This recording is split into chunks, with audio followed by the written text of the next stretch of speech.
All right, so hello and welcome back. So today we're going to take a look at Napoleon's revenge at Wagram in 1809. This is going to be, I'm assuming, following the Battle of Aspen, in which Napoleon had a tactical defeat against the Austrians, more or less. He wasn't totally beaten, and I'm assuming this is him re-engaging the enemy now that his forces, his reinforcements that he's called up, are now there. So, without further ado, let's keep going. An Epic History TV History March collaboration. In May 1809, the Austrians had defeated Napoleon's army in the bloody Battle of Aspern. His enemies took heart. After years of French military dominance, it seemed the tide was turning at last. 3 weeks later, Pope Pius VII excommunicated Napoleon for annexing papal land. Another propaganda coup for his enemies. But in... Okay, now that might not seem important, but it very much is. So, during the Revolution, there was a lot of stuff that happened with religion. There was a lot of cults, the cult of reason, a whole bunch of crap that was happening in Paris, specifically Paris, okay? Specifically Paris. Now, during the Revolution, a lot of the people in Paris converted. Okay, but that does not include any other regions of France. They're all heavily Catholic during this time. Heavily Catholic during this time. Now, maybe some of them started to not be, but the cult of reason basically died out after Napoleon took over and he got rid of that shit, which is good. But when you get excommunicated by the Pope for actions that you have done, which basically annex papal land, which he did, is the Kingdom of Italy, as you see, there is no Rome. No papal states either, so Kingdom of Naples, Kingdom of Italy. Boop. Now, again, this will happen. This will happen when Italy is trying to form, if I remember correctly, and they have to negotiate with the Pope. I think Mussolini actually negotiates with the Pope, and they finally actually settle the issue, and the Pope gets to be an independent country in the Vatican City, and they recognize Italy, but that's way later. So yeah, that excommunication might not seem big, but that basically means that you are not supposed to follow him or listen to him if you're a good Catholic in France, really anywhere. Whether people follow that, that's different. In the wake of its victory, Austria hesitated, not sure whether to seek peace or continue the war, while Napoleon responded with a hurricane of activity. He summoned reinforcements to join him near Vienna. The Army of Italy, under his stepson Eugène de Beauharnais, and 11th Corps under Marshal Marmont, who'd together driven Archduke John's Austrian army out of North Italy, as well as Marshal Bernadotte's Saxon 9th Corps. Now, you can see the indecisiveness here on whether to do anything, seek peace, or attack on Charles's part, probably going to cost him. Napoleon can sit here for a while. He has Vienna, which is their capital. He doesn't have to leave. He has supplies, he's got room, I mean, he's got everything. And he's getting reinforced up here. If I was Charles, I'd either attack or withdraw. Don't sit here. Because if you see, I mean, he knows where you are, and he's going to get more reinforcements, and that's exactly what he's doing. As well as Marshal Bernadotte's Saxon 9th Corps. Napoleon's army grew from 90,000 to a massive 164,000 men and 544 guns, to take on Charles's army of 128,000 and 414 guns. You see, because Charles had a massive, well, not a massive advantage, he had a slight to moderate advantage over Napoleon before his reinforcements got here, but now he's slumpily on the other side of at a disadvantage. 6 weeks after his first attempt had ended in defeat, Napoleon ordered his army to cross the river once more. This time his engineers had built solid bridges across the Danube to ensure there was no repeat of the disasters of Aspern. For the French army, Napoleon declared, the Danube no longer exists. The stage was set for the largest battle yet seen in European history. That makes sense. The engineers have 6 weeks to... If he's going to be like, hey, I'm going to cross, you can tell the engineers ahead of time so they can get bridges of this level set up. Again, 6 weeks is actually a lot of time to get bridges like this up. If you think our Napoleon series has made you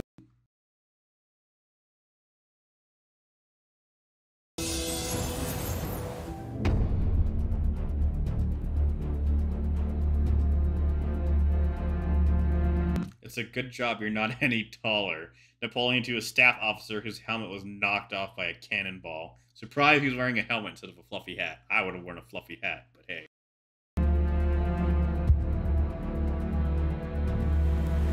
On the evening of the 4th of July, in heavy rain, the French began crossing from the island of Lobau, not towards the devastated villages of Aspern and Essling, but east towards Groß-Enzersdorf, which was soon ablaze from French shells. So let's take a look here. So he has good bridges now to cross onto this basically island here. Not only that, there is no bridges for the Austrians to cross onto this island. Not only that, he also has cannons set up on every single side of this island so that he can provide supporting fire in every single direction. And now he has bridges on this side so he can move his cannons to support and attack, shoot basically any Austrian reinforcements that are coming here. Archduke Charles had left only a small advance guard to delay the French. By dawn, General Massena's 4th Corps and Oudinot's 2nd Corps were driving those troops back, winning space for the French army to deploy. At 1 p.m, Napoleon was ready to begin his advance across 6 miles of flat cornfields towards the main Austrian position. So let's take a look at this map right here, as a perspective that I have. So Napoleon is deploying. You either hit him or you don't.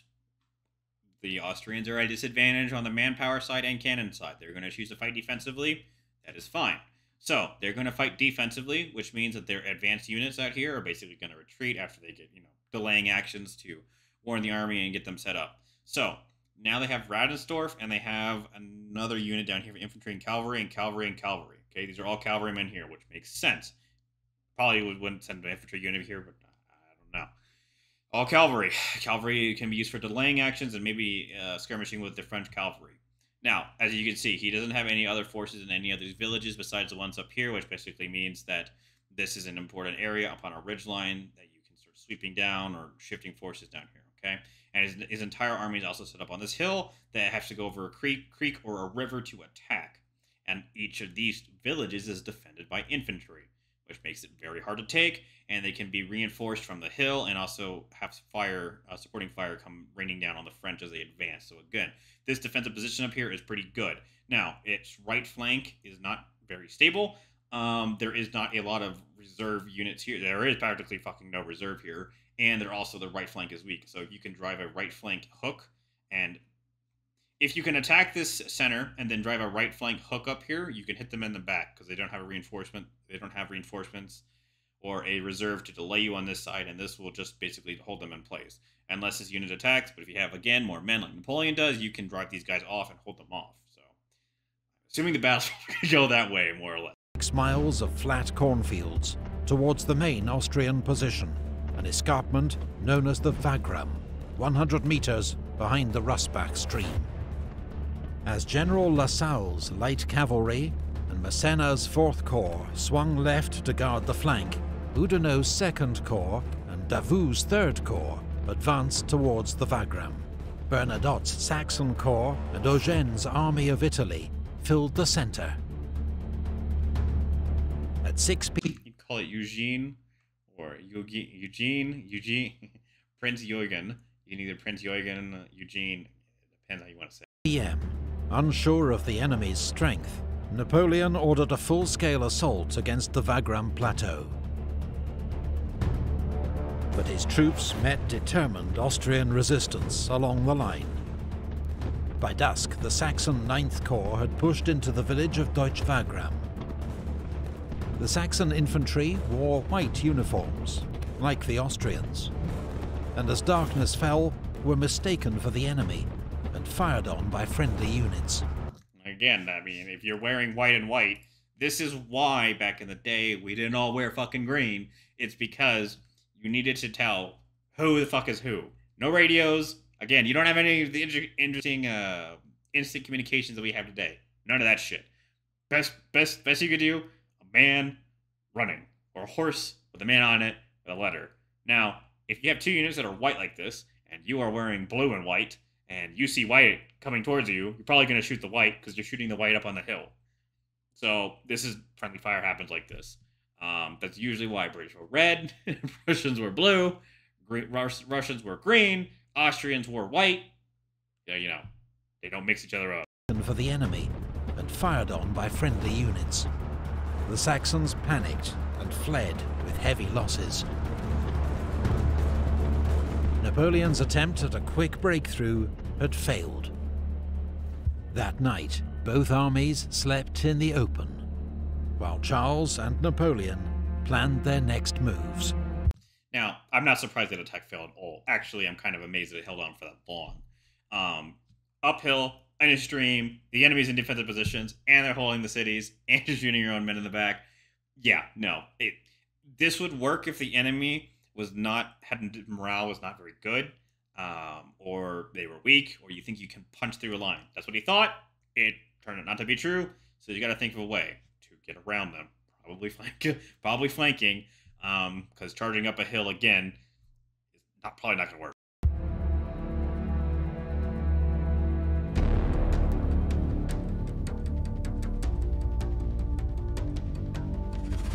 On the second day, Napoleon planned for Davout's Third Corps to lead the attack, rolling up the Austrian flank, while his other corps pinned down the enemy with local attacks.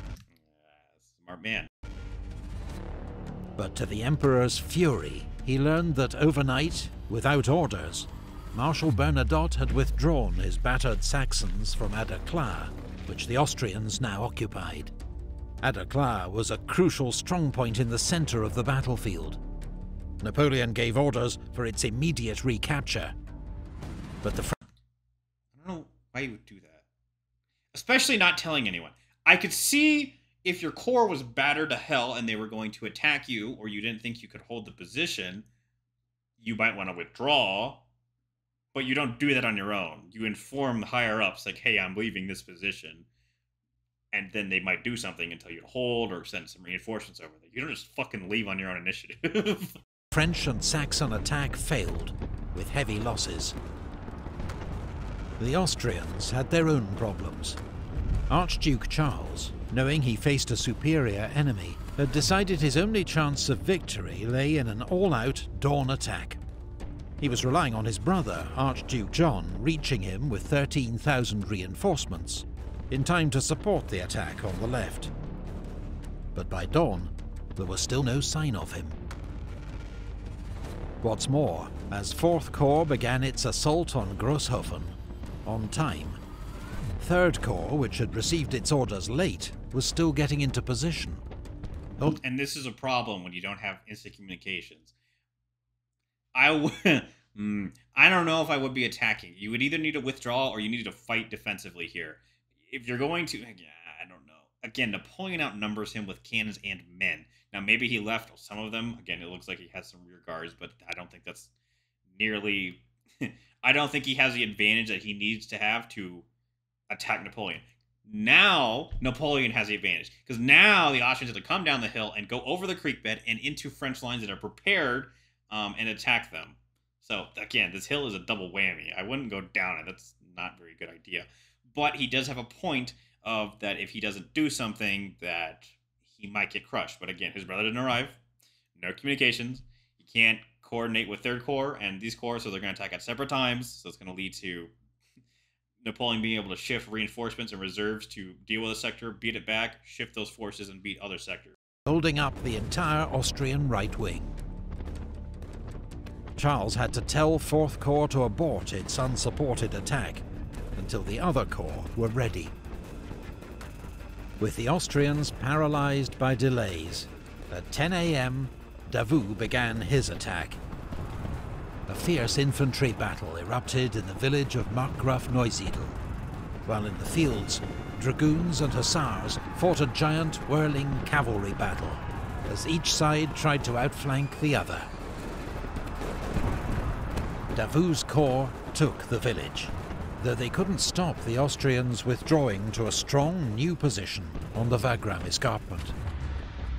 Meanwhile, a serious threat had developed to Napoleon's left flank and rear.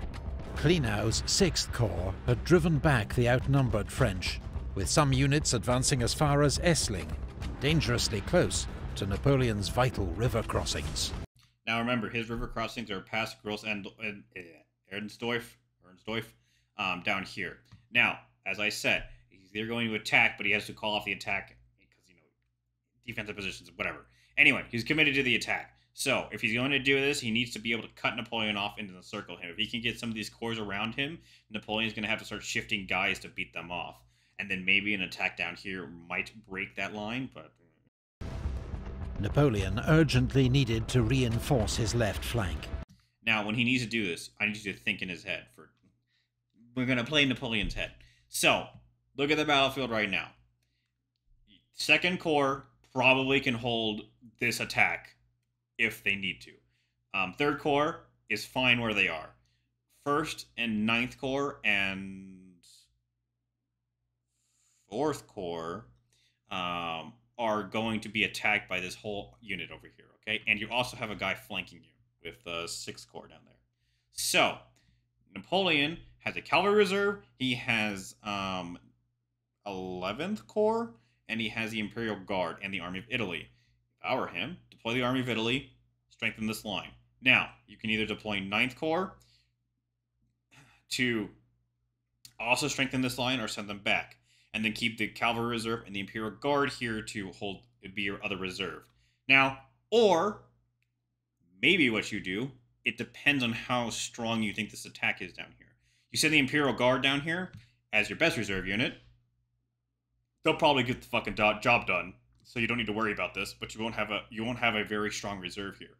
Or you can send your cavalry and your Imperial Guard, or you can send your cavalry. There's a lot of shit you could do here, but it just depends on the situation and what you feel as a commander and what's on the ground. But he was also determined to hold back his reserves for a decisive attack. That is also true. You could use your reserves in a multitude of ways, but one of the ways also is what Napoleon liked to do, kind of, was keep his reserves back for a massive gut punch and a massive knockout blow. And if you can break a line and split the Austrians in half with his reserve, that'll also work. So he ordered Massena's 4th Corps to march across the battlefield and reinforce the left. A huge redeployment like this, right in front of the enemy, was high risk. So Marshal Bessieres was ordered to lead a cavalry attack straight against the enemy centre. That is a very risky maneuver because you were basically packing up and turning, and you are not ready for an enemy attack. And they could see this happening with 4th Corps, so he's gonna basically sending 4th Corps down there.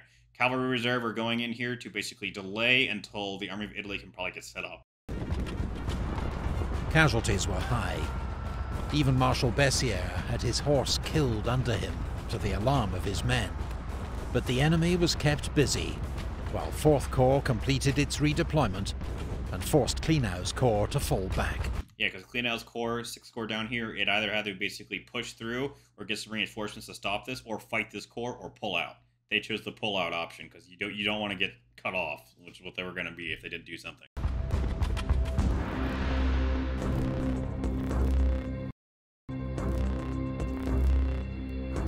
Any trooper who isn't dead by 30 is a coward, and I don't anticipate exceeding that length of time. General Anton Less killed at Wagram, age 33. Well, I mean, he fucking did what he said.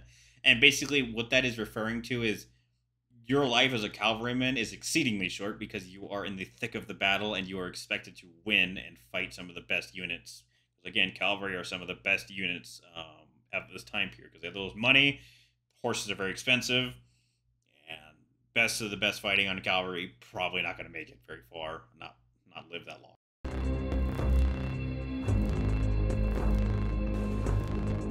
Napoleon now assembled a grand battery of more than 80 cannon in the centre of the battlefield. This was one of Napoleon's trademark tactics, the concentration of artillery to blast the enemy line and pave the way for a decisive French attack. The grand battery fired an estimated 15,000 rounds, setting light to the cornfields. Around 1 p.m, Napoleon ordered a general attack. As Davout continued to batter at the enemy flank, 4th Corps would advance on the left, 2nd Corps on the right, while in the centre, General MacDonald would lead forward 8,000 men of the Army of Italy, formed up in a giant three-sided square to secure his flanks. But despite the terrible French... So this attack makes sense. He's basically using his artillery to batter the reserve up here in First Corps and basically hammer them into position so that they're weakened. Third Corps, under my boy, Davout, is going to fucking attack Fourth Corps up here. They're going to pin these corps down, and then Fourth Corps is going to, drive Sixth Corps back. As he said, this Army of Italy is going to form up so it can't be flanked. General MacDonald would lead forward 8,000 men of the Army of Italy. Now you see that this center is not that strong, but it doesn't need to be that strong because its flanks are heavily protected, and these guys can easily shift and reinforce the center flank if needed. But this is fucking dangerous because you're going to be able to get hit on the left side of the Army of Italy, and you're taking fire everywhere, basically. Formed up in a giant three-sided square to secure his flanks. But despite the terrible French cannonade, Austrian Third Corps and Grenadiers of the Reserve met the French advance with torrential fire. MacDonald's giant square was cut to pieces, its men mowed down en masse by cannon fire, and the attack stalled. But the Austrians... And this makes sense from their position. Third Corps doesn't have to move, and they have your entire flank. First Corps also doesn't have to move, and they have your other flank, so you're getting chewed up. The Austrian army, battered by relentless French attacks, was near breaking point. Every part of the line was under pressure from the French. Archduke Charles, determined above all to keep his army intact, ordered a retreat. Now, again, applying pressure in every single direction, what this is doing is forcing Charles to either do something. He either needs to reinforce some sectors or do something, and his something was to pull out because his units are all engaged here and they don't look like they're winning. The Austrian withdrawal was disciplined and well executed. Napoleon had his victory. But his army was also so shattered by fatigue and heavy losses, it was unable to launch any effective pursuit. Now, I want you to pay attention to this pull-out kind of thing that they're doing. So, as you can see, infantry go first with the cannons, okay? Now, you're going to see over here, this is the best example. Infantry are out with the cannons. Cavalry are performing a rearguard action. So, this is, again, as I said, cavalry can move very fast, either forwards or backwards. Cavalry performing a rearguard action here also as well is basically giving the infantry basically cover. So if the French infantry start moving or the French cavalry start pursuing, these cavalrymen can fight them off and then retreat. Effective pursuit.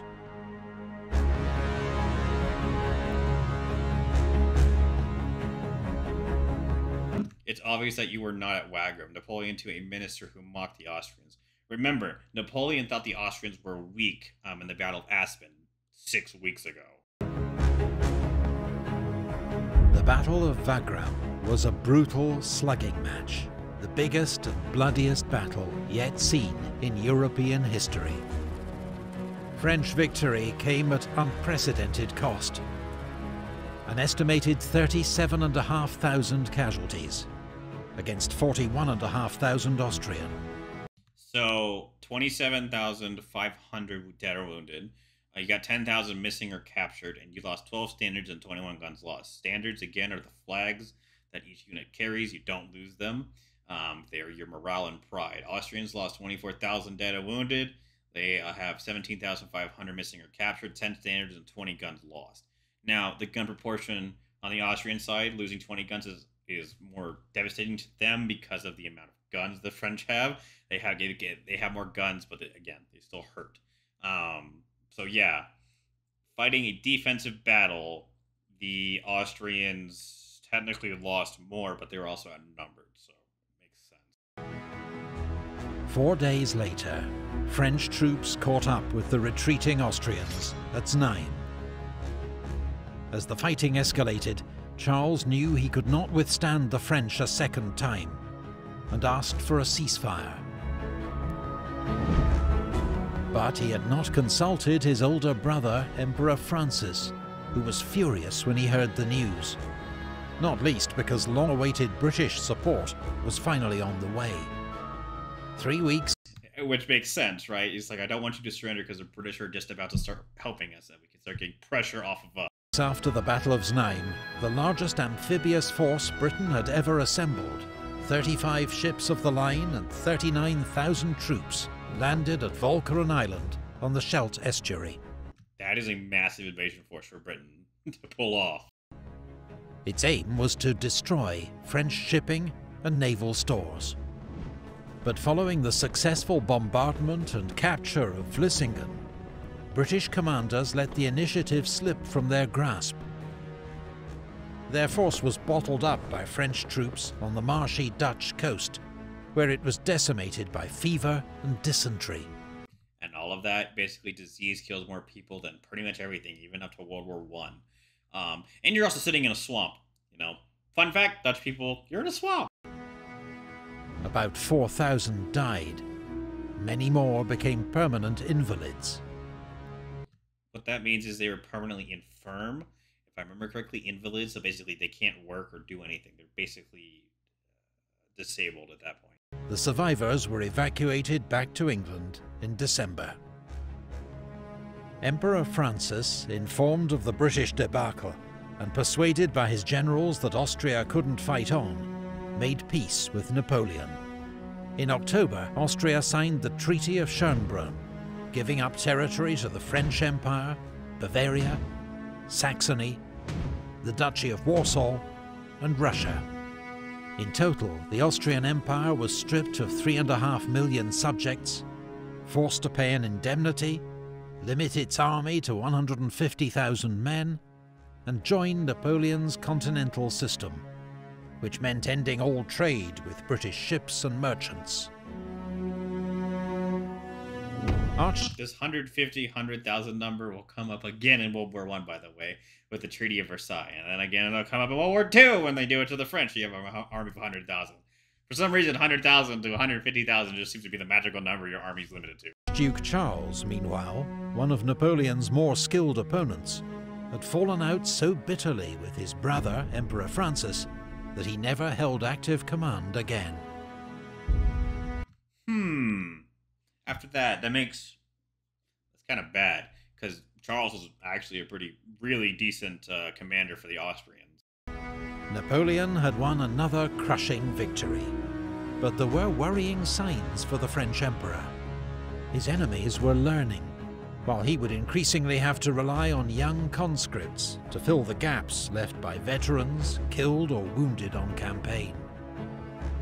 Few could have guessed in 1809, but Napoleon had just fought his last victorious campaign.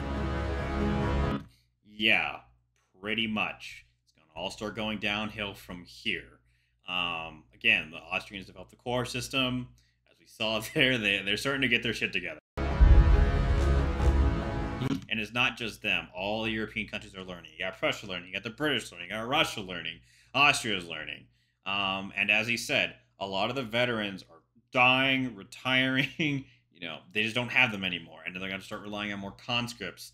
The French side is, while the enemy, it doesn't really have to because they have, massive freaking empires. And they don't have to keep fighting continuously. So, with that, hope you guys like my reaction. Please subscribe. Please like the video if you like that stuff. Up on that side of your screen, I believe, should be the playlist if you want to go back and check out any of them out there. So, other than that, hope you guys have a nice day. I'll see you people later.